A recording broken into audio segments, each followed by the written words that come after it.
Hello, everybody, and welcome back to the fanfic reread project. In this episode, we are continuing our reread of my original Hunger Games fanfic, The Tribute from District 12. We are starting this episode with Chapter 3. I tried to record this once, and I literally wanted to die in the middle of it, so let's hope that this time is more successful. This is a nice room. The wood is dark and polished, even on the windowsills. And it's foreign, too. Nothing I've seen beyond the fence. Maybe it's something from District 7. There's a chair in the corner upholstered in red velvet. This is the richest place I've ever been. You'd never know by the exterior. The Justice Building is the same chalky white color as the other buildings in the square. There's something about this paragraph that just feels kind of off. Number one, the amount of description that she does not really build up to this is the richest room I've ever been in. Even if you were gonna play it as Katniss clearly does not know what it means to be rich because she's just that poor, it still doesn't feel like the description really gets across how luxurious the room is, even in a way that you could use to subvert the idea that the room is actually luxurious. To us, it could just be normal. But yeah, and then there's something about the way that the paragraph is just put together, the order of the sentences feels off too. I don't know. And that last sentence should be 2 sentences, but anyway, moving on. The door opens and my mother and Prim enter. Prim runs right into my arms, and it seems that she hasn't stopped crying since the reaping. She hugs me tight, and I'm fighting back tears again. I begin telling them what to do when I'm gone to distract myself from crying. Prim shouldn't take any tesserae, and they can get by selling Prim's goat milk in the apothecary my mother runs for the scene. Gail will bring herbs for the medicine and meat. So apparently, Kat's mom still runs this apothecary, which really just makes her comment earlier about how her mom quote-unquote can't do anything even more egregious. But at this point, I'm willing to chalk it up to the fact that maybe she has some type of grudge against her mom because of what happened after her dad died, but let's keep reading so we can talk about this further. I turned to my mother.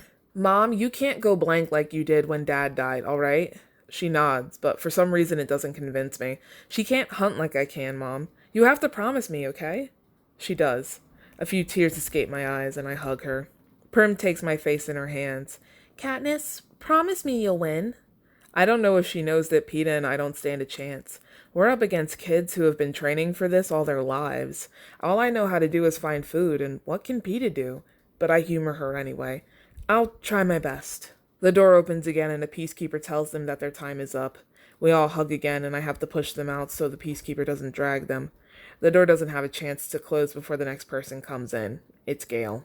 So let's pause here and talk about what I was just talking about. We see here that Katniss kind of not confronts her mom, but talks to her mom about what happened after her dad died, specifically saying that she can't have it happen again, as if her mom can control that. My problem with this is that, given, I said, those earlier comments about oh, well, and what can my mom do? And then, the story that we heard, it makes sense that Katniss has some type of, grudge or some type of issue with her mom because of what happened. But the fact that this scene literally is just, a paragraph where she's you have to promise me that you'll take care of her. And the mom's yeah. And then she hugs her mom, and that's just, the end of it. It just feels really what was the point of even bringing up this tension if you were just going to have it be solved with a hug and a few strong words, and that's it.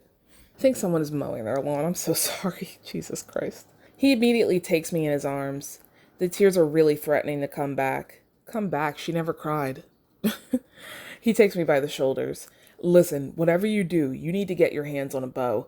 But they don't always have bows. Then make one. A weak bow is better than no bow. It's not easy. I've tried to make my own bows before, and they've never turned out well. I'll try, I say, just like I did to Prim. But Gale, this isn't the forest. These aren't animals. They have weapons. They have minds. And so do you. And you've had practice. Real practice. You know how to kill. Not people. He looks me right in the eye. How different can it really be? The peacekeepers open the door again. I fling my arms around Gale's neck. Promise me you won't let them starve. You know I won't. They begin to pull us apart. Katniss, just remember that They slam the door shut and I sink into the chair. He didn't even have to finish the sentence. So regarding Katniss and Gale's relationship, I think that moment right there makes it pretty clear that the two of them are not just friends or even just like one friend has a crush and the other one doesn't. What I don't get is why this story isn't more upfront about that fact. It's just weird considering the fact that, especially later on in the story is more upfront about it, but when it really counts, when we're being introduced to the characters, it just kind of plays coy like, oh, he touches my thigh, and it's like, what? I think this especially bothers me because the new version of the story is a lot more upfront about it. Like, you know, from the moment that Gail shows up that the two of them have, like, something going on, even though it never says, like, this is my boyfriend. But this story kind of just is like, oh, I wondered, could it be? What's going on between them? And then later, like, Katniss basically is like, you knew I had a boyfriend to someone. And then it's like the audience could easily just be like, well, did we, though? Well, whatever. I can't bring myself to get up when the door opens again, not until I see who it is. Madge walks right up to me. Katniss, they let you take one thing from your district into the arena to remind you of home. Will you take this? She opens her hand to reveal the pin she had on her dress. A token was the last thing on my mind. Here, I'll put it on your dress, all right? She pins it right to my chest. I notice the bird in the middle with an arrow in its mouth. Promise me you'll wear it into the arena? Her voice is calm, but her eyes are pleading. I will. I promise. She kisses me on the cheek and then she's gone. They lead me out to a car to take us to the train station. I've never been in one before. We travel on foot in the seam. It's a bit cramped. Effie, Peeta, and I are all sitting in the back seat. I can't even see him over her hair. The station is swarming with reporters when we arrive. I hide any emotions I'm feeling. I'm not giving them the satisfaction of seeing me cry. I won't even let them see me smile.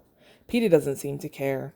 I can clearly see the tear stains on his cheeks, and his eyes are red. Is that his strategy? To make the others think he's weak? It's worked before. The girl that won the 69th games, Joanna Mason, did that. I don't know if it'll work for him, though. He's too well built. So let me pause here. Two things.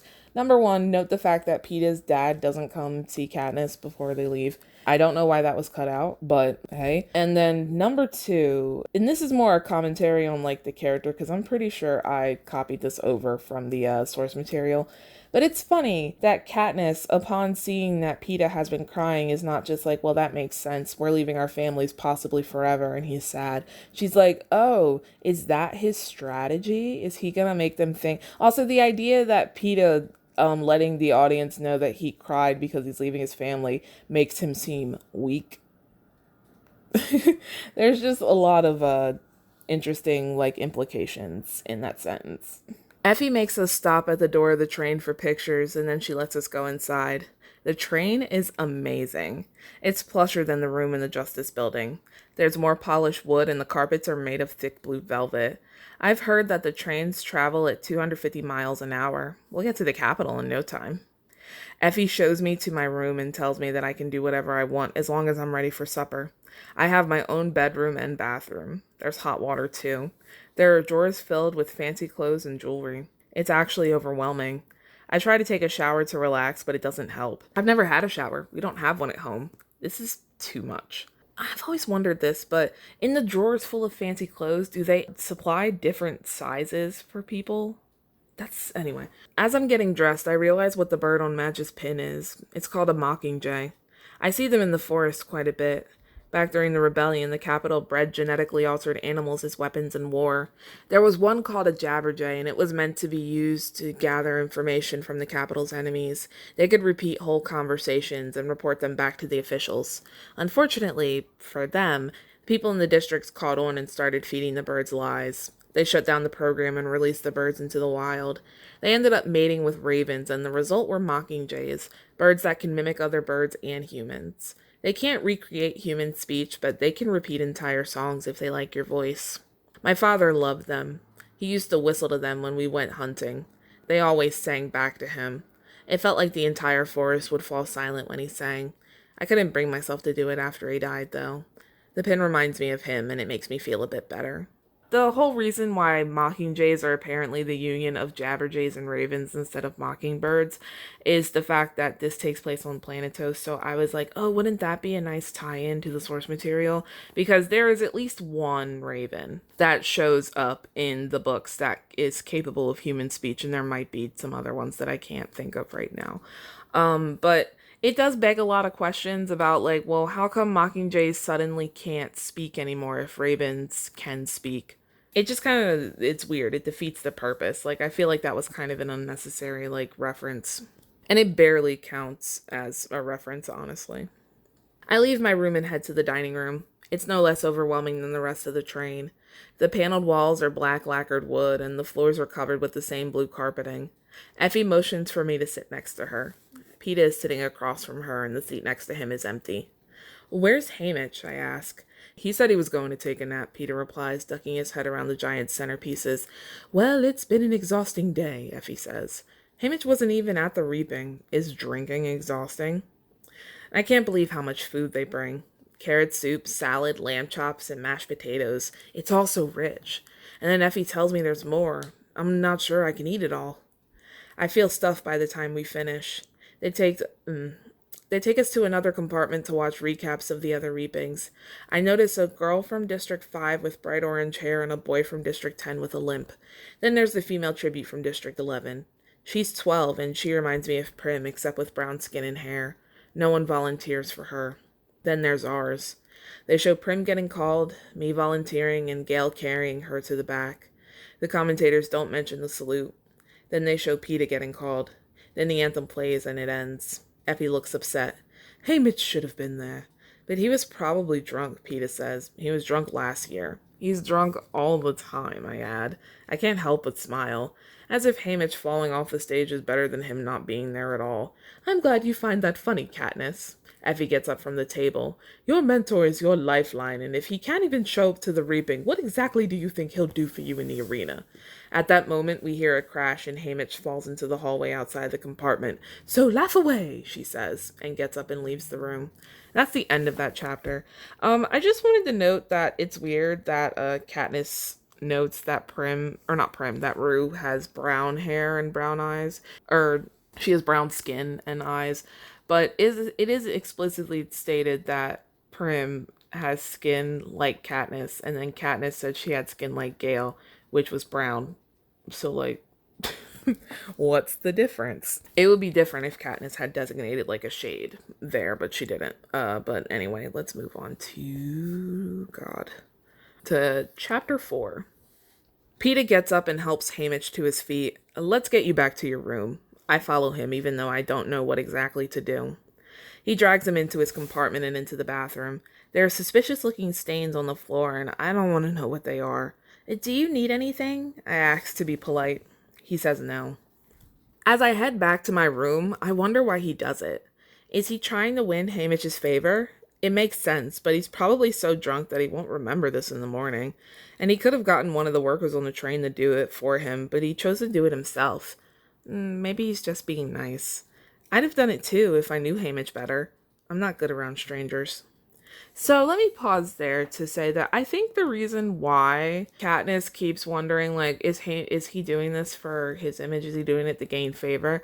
I think it's because, in the books anyway, it's because Peeta is her opponent, and she's like, "Oh, is he doing this? Like, is this a strategy? And then she realizes, like, oh, wait, no." However, because of the fact that the double victor rule exists in this, that doesn't really make sense. The story kind of like went out of its way to set up a rule to make it so that Peeta and Katniss aren't actually opponents, but then Katniss continues to treat Peeta like an opponent despite that anyway. And yeah, sure, it says that the double victor rule was only instated permanently 4 years ago, but it's still been around long enough that the people should know, like, okay. Like, don't you think they would immediately be like, okay, so this is my partner and this is how we're doing it? I don't know, it's just weird. The way that this story is written is sometimes as if the double victor rule doesn't exist. There's a bigger, like, a better example of this that happens in, like, 2 chapters, I think. So we can talk about it more then. I stare out the window for a while. We're going through the mountains now. I've never been this close to them before. I can see them from mine and Gale's spot, dark red shadows off in the distance past the hills. In school, they tell us that they're made of clay that turned to stone thousands of years ago, and that's why they're so red. They told us in school that District 12 is one of the only places on the continent that has coal, and it's very far down. There are places where it's closer to the surface, but they're all in the eastern waste. It always comes back to coal at school. Almost all of our lessons factor in the mining somehow. Except for lectures on the history of Pan Am. They're really about the history of the capital, though, and they always skip a lot of the stuff about the rebellion. They don't tell us much about the other districts either, just what they make for the capital. I barely remember where any of them are. I know that District 4 is on the other side of the mountains from us, on the bay, and District 8 is south of us somewhere. 3 is north in the fields. The rest are somewhere to the east. That should be to the west. District 13 used to be in the hills at the edge of the waste. After the rebellion, it became part of it. I see the lights of another district off in the distance. It reminds me of home, of how my mother and sister probably have the curtains drawn, whether they were able to eat the food I brought home earlier. I know Prim will sleep in my mother's bed tonight. For the first time, the thought of Buttercup makes me happy. He'll comfort her if she cries. Just so you know, for those of you who hadn't read the book, Buttercup is Prim's cat. Don't get used to him. He is literally never mentioned again. It's just very strange because if I'm remembering correctly, I think Buttercup is introduced in like the first chapter or something like that in the books. And he doesn't show up all that often, but he is like there. But this is literally the only time we ever hear about him. So I don't know why I didn't just like delete that, since I seem to have written him out with, or just no explanation of who he is. It's very strange. I make my way back to my room. I undress, too exhausted to find night clothes and sleep in my underwear. Now is the time for tears, I think. No one can see me here. No one will know. But I can't. I feel like all the emotion inside of me has been drained out. I drift off into a dreamless sleep instead. I hear a knock on the door the next morning. Effie's voice pulls me out of my slumber. Up, up, up, we have breakfast. She's bright as ever. I get up and put on my clothes from yesterday. I only had them on for dinner. They aren't that dirty. I still have the twist in my hair that my mom did. I brush the stray strands back into place and it still looks alright. They'll change my hair once I get to the capital anyway. When I get to the dining car, Effie brushes past me, muttering under her breath. Peeta is at the table and Hamish is opposite him. The centerpieces are gone, this time replaced by bowls of fruit chilled on ice. Sit down, he says, motioning for me to join him. I sit next to Peeta instead. They bring a huge plate of food, eggs and potatoes and pork. There's a large glass of dark red juice. I think it's pomegranate, though I'm not sure. I've only had one once before, when my father bought one at New Year's. There's a cup of rich brown liquid that I've never seen. I take a sip and it burns my mouth. It's hot chocolate, Peeta says, emphasis on hot. He smiles and I narrow my eyes. Then I decide to eat everything in front of me. I feel like I'm about to burst when I'm done. Peeta looks full, too. Hamish hasn't touched his food, but he's already drinking. I haven't spoken a word to him, but I don't like him at all. Our tributes never get sponsors, and I can tell it's because none of them want to deal with him. We've had tributes that could have stood a chance if they had a better mentor. So you're supposed to give us advice, I say. Here's some advice, he slurs. Stay alive. And he bursts out laughing. I look at Peeta, and he looks upset. Very funny, Peeta says. Suddenly a fork goes flying and knocks the glass out of Hamish's hand. I can't see it, but I hear it shatter on the wall. Only not to us. Hamish looks at his hand for a second and then reaches across the table and punches Peeta right in the jaw. Something sparks inside of me then. When he reaches for another cup, I drive a knife into the table right between his fingers. I hear a voice from the doorway. That is mahogany. It's Effie. Hamish ignores her. Well, what's this? Did I actually get a pair of fighters this year? Peeta takes some ice from a fruit bowl and holds it to the red mark on his face. Hamish pulls it back. Let it bruise. The audience will think you got into it with another tribute. But that's against the rules, Peeta says. Only if they catch you. The bruise will say they didn't. You, he points at me. Can you hit anything with that knife besides the table? I've had some practice with a knife before when hunting. It's good to use one after the arrow, especially with the dogs. I pull it out the table. When I throw it, it lands into a crack in between the panels. I wasn't aiming for that, but I'll pretend I was. Hamish leans back in his chair. Well, you two aren't completely hopeless, and once the stylists get a hold of you, you'll be attractive enough. He considers this for a moment. All right, I'll make you a deal. You don't interfere with my drinking, and I'll stay sober enough to help you, he says. But you have to do exactly as I say. Fine, Peeta says, but I'm not convinced. So help us then, I say. When we get in the arena, what's the best strategy at the cornucopia for a... Whoa! One thing at a time, sweetheart. First things first. When we get to the capital tomorrow, you'll be handed over to your stylist. You might not like what they do to you, but don't resist. He gets up from the table and grabs a bottle of wine. Is that all he plans on telling us? But he's already in the hallway now. Just do exactly as I say. But his voice is a muffled echo. Exactly as I say. I hear the door shut before I can say anything else. We're doomed. I find myself looking out the window again tonight. We're passing mountains again, but these are different. These aren't the beautiful red mountains that I can see from home. These are black and craggy spires that jut into the blood-red sunset sky. We're getting closer to the capital, I can tell. When they tell us about the rise of Panem in school, they always mention this, the forsaken landscape that the settlers conquered. They show us pictures of eroded ruins of ancient cities, the old dormant volcanoes still stained from their last eruptions, the stretches of land void of life spanned by black stone roads, the only things that survived unscathed. They say that our superstitious ancestors thought the entire area was haunted. I don't blame them. So, again, very clearly that is set in Valyria. I think this is a good point to pause just briefly to talk about how language is utilized in this story. I've kind of been translating on the spot anytime I run into anything that's not, written the way it was in the book. Joanna Mason's name, for example, was actually translated to Dothraki somehow. Same thing, Buttercup was written in Dothraki. I don't remember exactly what it means, but it's not exactly Buttercup. But note that I said both times they were translated to Dothraki. I actually found some tweets in my, like, when searching my Twitter archives about how I decided to make the official language of the districts a mix of Slaver Valyrian, which is the dialect of Valyrian spoken along Slaver's Bay, and Dothraki. There's one problem with that, though. The people who basically founded Panem are from Pentos. Now, they do speak a dialect of Bastard Valyrian, which Slaver Valyrian technically is. However, those dialects are wildly different from each other. And to be honest, the different versions of Slaver Valyrian are very different from each other, too. So it's really weird to me that the official language of the districts would even include Dothraki when the majority of the people in the districts aren't Dothraki at all. I think there may be 3 districts that have Dothraki people in them, which would be districts 11, possibly 10, and then maybe 6. I think 6 is the one where they grow grain or something like that. I think there's only 2 or 3 districts that are actually in the Dothraki Sea. 4 if you include District 3, which I'm not entirely sure about. But, like, yeah, so those would be the only districts that really have, like, a majority of Dothraki people in them.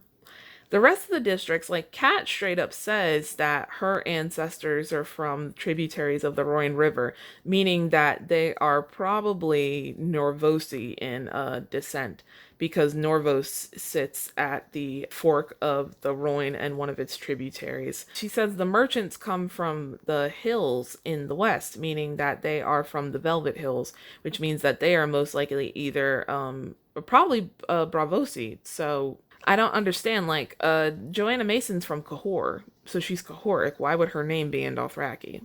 I don't understand, like, I do get that at the time of Valyrian, as far as I know, I won't say it wasn't developed, but it wasn't, like, something that you could search up and, like, use to make up names or anything and translate words and stuff, because I wrote this before season 3 of Game of Thrones came out.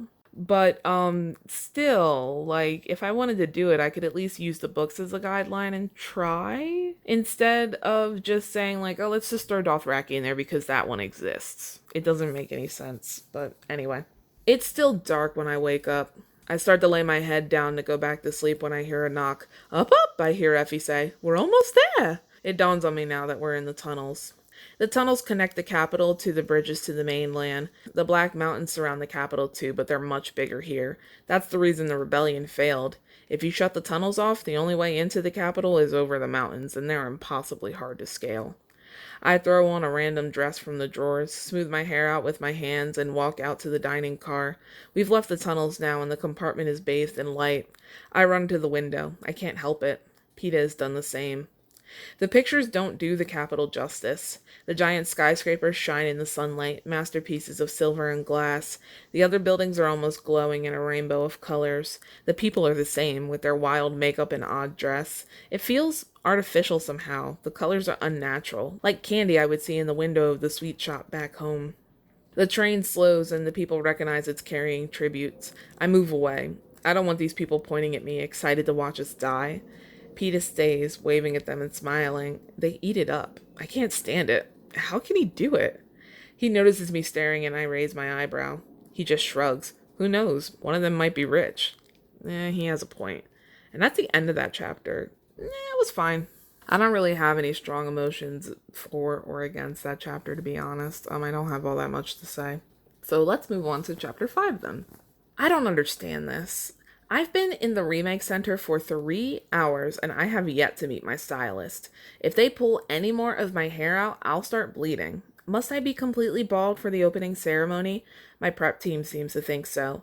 Venia, a woman with teal hair and gold makeup stenciled above her eyebrows, has been apologizing to me every time I flinch, followed by, "But you're so hairy." Octavia, another member of my prep team, doesn't even have eyebrows. She shaved them off because they, quote-unquote, wouldn't dye right.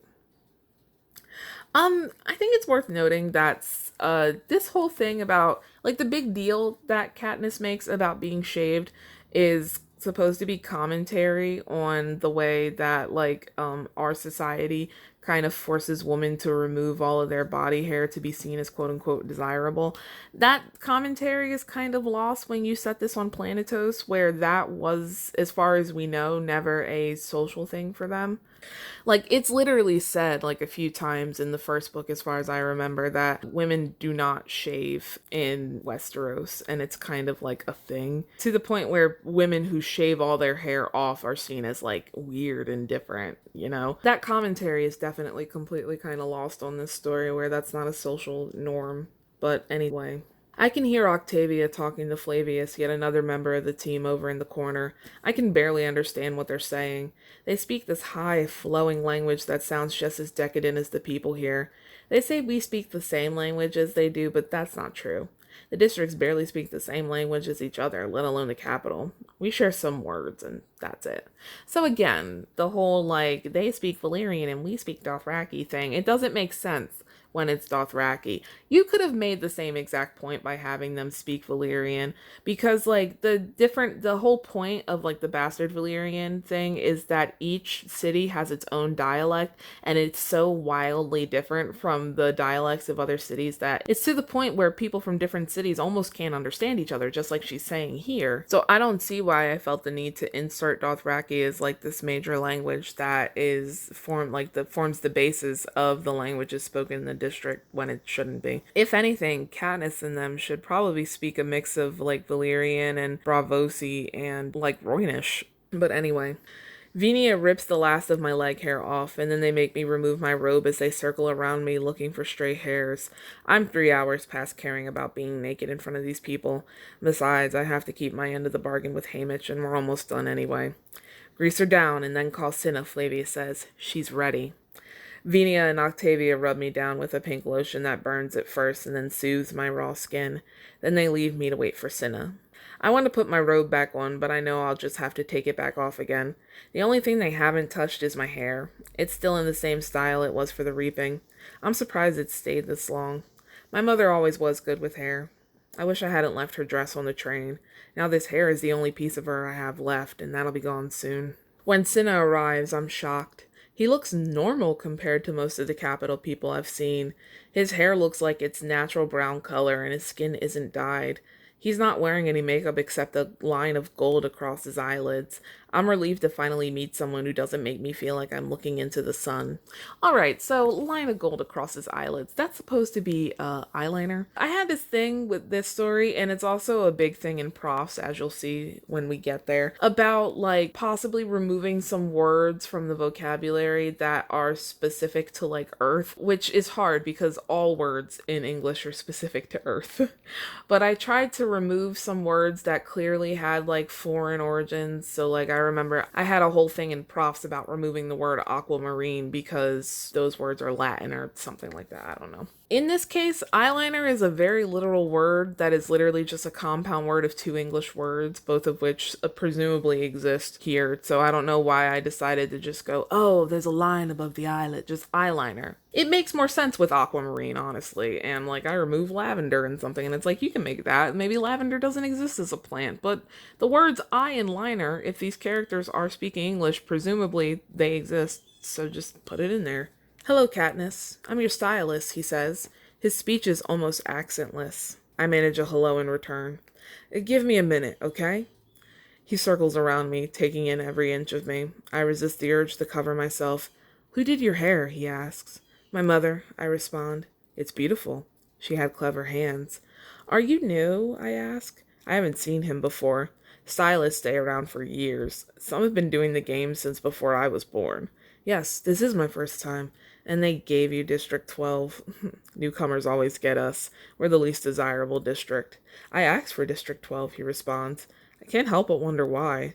Oh, why don't you put on your robe, he says before I can ask. I want to talk. He leads me to a sitting room colored in deep reds. One of the walls is made of glass, a giant window looking out on the city. There are 2 chairs facing a low black table. Cinna pushes a button and plates of food rise from it. Duck and orange slices and noodles covered in a thick white sauce and rolls shaped like flowers. I try to imagine assembling a meal like this back home. We don't have wild duck, and buying one would be too expensive, so turkey would have to do. Orange is a delicacy only available in the capital, so I'd have to replace it with pomegranate seeds or apple. I'd have to trade 2 or 3 squirrels for the rolls and another turkey for decent noodles, and I haven't the slightest idea what the sauce is made of. It would take days, and it wouldn't even compare to what's in front of me. I wonder what it must be like to retrieve food at the push of a button. What would I do with all the time I spend looking for food if it were this easy to get? What do these people do all day? How despicable we must seem to you, Cinna says. It's as if he was reading my mind. And he's right, they're all ridiculous. Though he seems to be an exception. So far. No matter, he says, waving his hand. So, about your parade costume. My partner, Portia, is the stylist for your fellow tribute PETA. We were thinking that we would dress you in complimentary costumes. As you know, it's customary to reflect the flavor of the district. Okay, so let's pause real quick. So that entire paragraph, I don't have a problem with the whole, like, oh, I wonder how hard it would be for me to construct a meal like this. Like, that's fine. That's completely, like, in theme with the story and all that stuff. What I don't get is the part where Katniss says, like, oh, he seems to be an exception. Just because he acknowledges the fact that, like, oh, this is kind of ridiculous, you know, and it's kind of terrible when the people in the districts, like, I get it. But also, she was literally just criticizing him along with everyone else. But then he says that and she's like, More importantly, I find it very strange the way that I would change some of the foods in this to make it seem like it takes place in some place that isn't like North Carolina or wherever it is in Appalachia in the United States. But some other things I didn't change. Like the fact that she says like, oh, orange is a delicacy you can only get in the capital, which I'm pretty sure isn't in the book. But like, that's kind of besides the point. Like she says that you can't get orange, so I'd have to place it with pomegranate or apple. But isn't she from Lazar? What kind of animals are native to Lazar? Do they even have turkeys on Essos? Like, this is what I mean. If you're going to do something like that, you need to go all the way with it. Like, I should have been looking up, like, the kind of foods that they were eating in, like, Marine and stuff. The kind of stuff that the Dothraki may have been eating when they were, sacking the Lazarine villages. Thinking about, like, what kind of stuff that they have there, if I could find out, and then applying that instead of just, like, oh, well, we can't have oranges because oranges only come from Dorne. So they're a delicacy you can quote unquote only get in the capital. Like, and then everything else is exactly the same, like something you would find in the central eastern United States. Apples, like, okay. For the opening ceremony, you're supposed to wear something that reflects the principal industry of your district. For us, that's coal mining.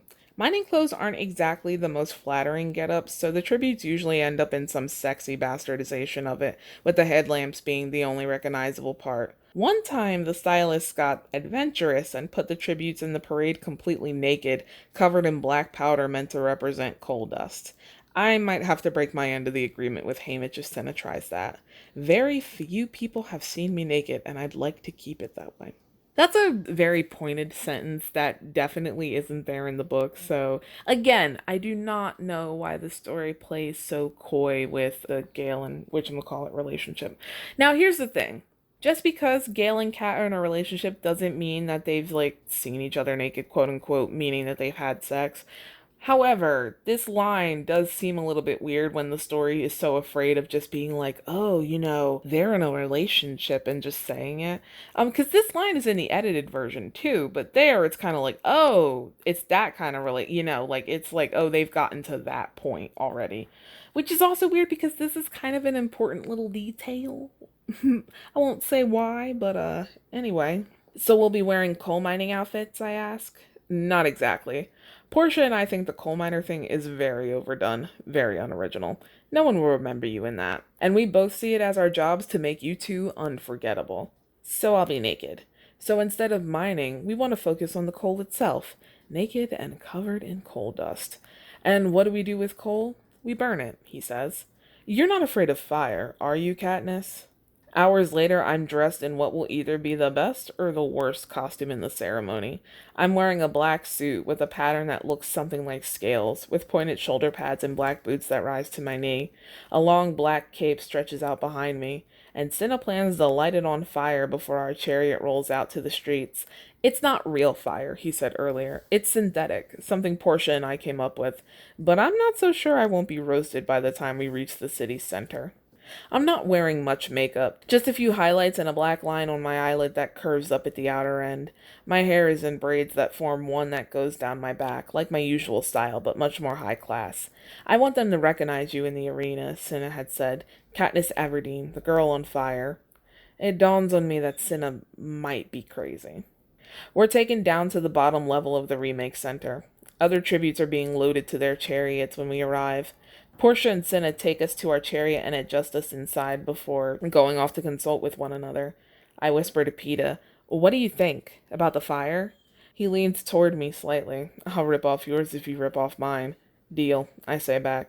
I know we promised Haymitch we'd do whatever they said, but I don't think he considered this angle. I pause momentarily. Wait, where is Haymitch anyway? Isn't he supposed to protect us from this kind of thing? Peeta responds, "With all that alcohol in him, it's probably not advisable to have him around an open flame." And we're both laughing. We're both so nervous about the games and this fire that we're not thinking straight. That line always bothers me because, like, Katniss somehow rationalizes away the fact that she's laughing at a joke. I'm assuming that is a carryover from the book, but I don't know. I hear the opening music start. Two massive doors slide apart to reveal the crowded street. The District 1 tributes ride out in a chariot pulled by milk-white horses. They look amazing with glittering silver outfits and jewels in their hair. The crowd goes wild. They're always favorites. A District 2 lines up and follows behind them, and before I know it, we're approaching the doors ourselves. The District 11 tributes are rolling out when Cinna comes over with a lighted torch. He touches it to our capes and we're set ablaze. I clench my jaw, waiting for the heat, but it doesn't come. I hear Cinna sigh in relief and whisper, "It works." He points at both of us and says, "Remember, heads high, smiles, they're going to love you." Cinna jumps down and starts to walk away, but then I see an idea appear on his face. He shouts something at us, but we can't hear him over the music. "What's he saying?" I ask. "I think he's telling us to hold hands." Peeta grabs my hand in his, and then we're entering the city. The crowd seems shocked at first, but then they started cheering for us. I feel like a frightened deer at first, but then I catch sight of us in the television screens. We look amazing. The fire lights up our faces, and our capes seem to leave a trail of flames behind us. Heads high, smiles, they're gonna love you. I hear Cinna's voice echo in my head and heed his words. I lift my head a bit, flash a big smile, and wave with my other hand. I grip Peeta's hand tighter to keep myself steady. Soon I'm blowing kisses too. The people in the crowd are shouting our names now, which they've bothered to find in the programs. Someone throws me a rose. I catch it, put my hand to my chest in feigned surprise, and then throw a kiss in the direction it came from. Hands reach up to catch it as if they actually could. I can hear my name being called from all sides. They'll never forget me. Katniss Everdeen, the girl on fire. I actually feel hopeful about my situation. There must be at least one sponsor who will take me on. And with a little help and some extra food, why should I count myself out of the games? As we arrive at the city circle, I suddenly remember that I'm holding Peeta's hand, very tightly. But when I try to let go, he stops me. "Don't," he says. "I might fall out of this thing." I keep holding on, for his sake. As we fill the loop around the circle, I can see the tall buildings, windows filled with the capital's most prestigious residents. We pull right up to the president's mansion and stop on time with the music. Usually, President Snow gives the welcome speech. He hasn't been president for over 10 years, but it was a favorite of his. Instead, our current president, a tall, attractive man with black hair, does it. Okay, so this is a little weird tidbit because I can't for the life of me figure out in this version where it was supposed to lead. But the fact that President Snow isn't president anymore. That's definitely an important detail because he is such a central character, literally the villain. You can't just spring a change on that and then have no like hints at where that's going. I think the problem is just that this story is old, so I don't remember exactly what I wanted to do with it here. There is a similar thing in the newer story, but I remember exactly where that was going to go. So, I don't know, maybe it was the same thing, but we can talk about that later. It's traditional to cut away to the faces of the tributes during the speech, but the camera seems to be stuck on us. The darkening sky means we're practically glowing in the dark. When the anthem plays, they do a quick cut around to all the tribute chariots, but it holds on ours as we ride around the circle once more and into the training center. Our prep teens are on us immediately, and I can barely understand their praise between the speed they're talking and their accents. Some of the other tributes shoot us dirty looks. We've outshone them all. Cinna and Portia help us down from the chariot and extinguish the flames. I realize again that I'm holding Peeta's hand. When I let go, he releases my hand as well. Thanks, he says, massaging his wrist. I was getting a little shaky there. It didn't show, I say. I'm sure no one noticed. He gives me a genuine smile that actually takes me a bit by surprise. I'm sure they didn't notice anything but you. You should wear flames more often. They suit you. And that's the end of that chapter.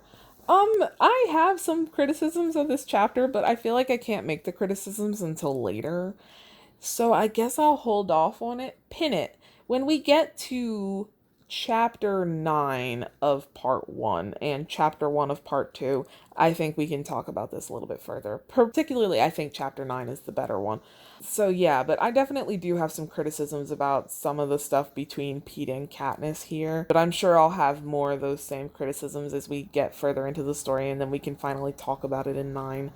Outside of that, this chapter is alright. I haven't been super happy with any of the chapters, but none of them have made me like viscerally angry or just like upset or extremely bored. So I guess that's okay. For 2012, that's as good as it's gonna get. Anyway, so that is where I am going to end it for this episode. Next episode, we will pick up with chapter 6. If you like this episode, like the video on the YouTubes, and then subscribe to my channel and watch other videos. Give me some views, please. And I will see you next episode. Bye.